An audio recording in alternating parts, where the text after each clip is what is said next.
Hello, welcome to Rob and Tom's Tuk Tuk Top Tips, and today we're going to tell you how to replace your CV Shaft Gator on your Bajaj RE4S Tuk Tuk.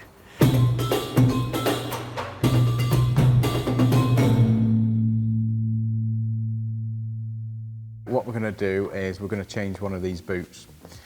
So first of all, what you need to do is jack it up, and then you need to remove your handbrake cable from its arm, and then that just slides out of this holder nicely, like that. All right, so you need two 19mm spanners, one to hold the nut, one to hold the, to undo the bolt.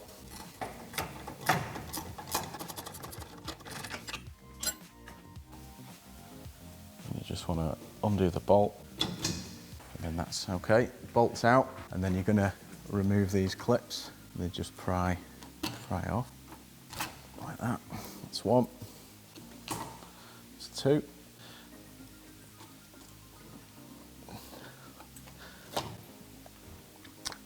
And then that is your drive shaft. Now what you need to do is pry down on this arm, and then your shaft will slide out. There we go.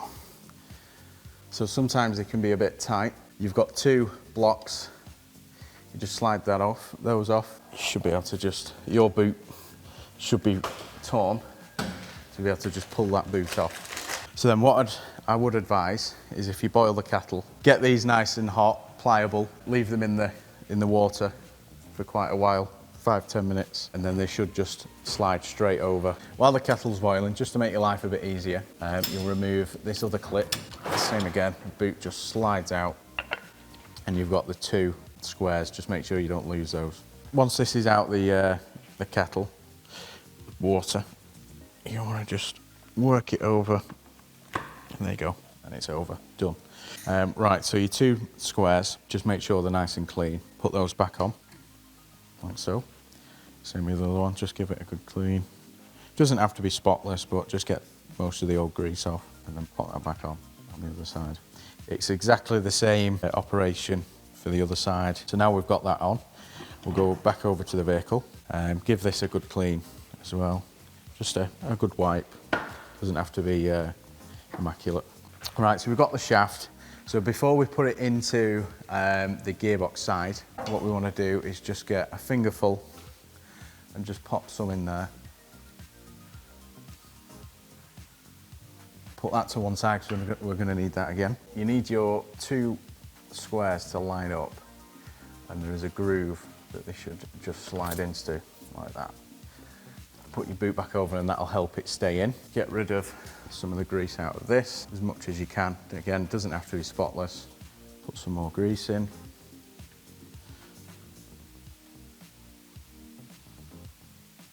Right, so once you've got the shaft in, if you line your squares up with the grooves, you should just push straight back up. And if you get your bolt ready,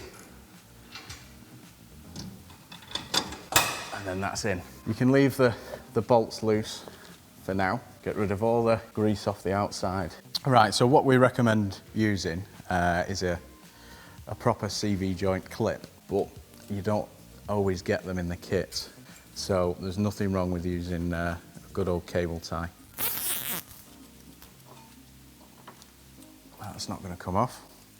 And then you do the same on the inside. Because these, they're not like a normal car drive shaft. They don't actually go through corners.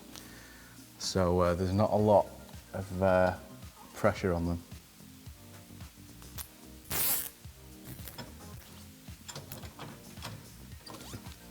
The tail's off as close as you can.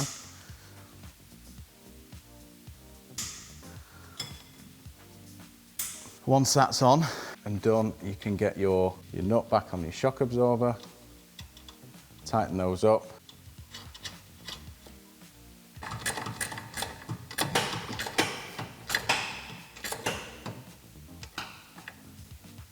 Yeah, they don't have to be mega tight, but just tight that they're not going to come undone. Post your handbrake cable back through its eyelet. Then you get your long nose pliers on the end of the nipple, and then slide the spring back, let go, and then that's it, job's done. Thanks for watching Rob and Tom's Tuk Tuk Top Tip. I hope that was a useful video. Please come and visit us at tuktukuk.com, subscribe and like to our YouTube channel, or visit our Facebook page, Tuk Tuk UK.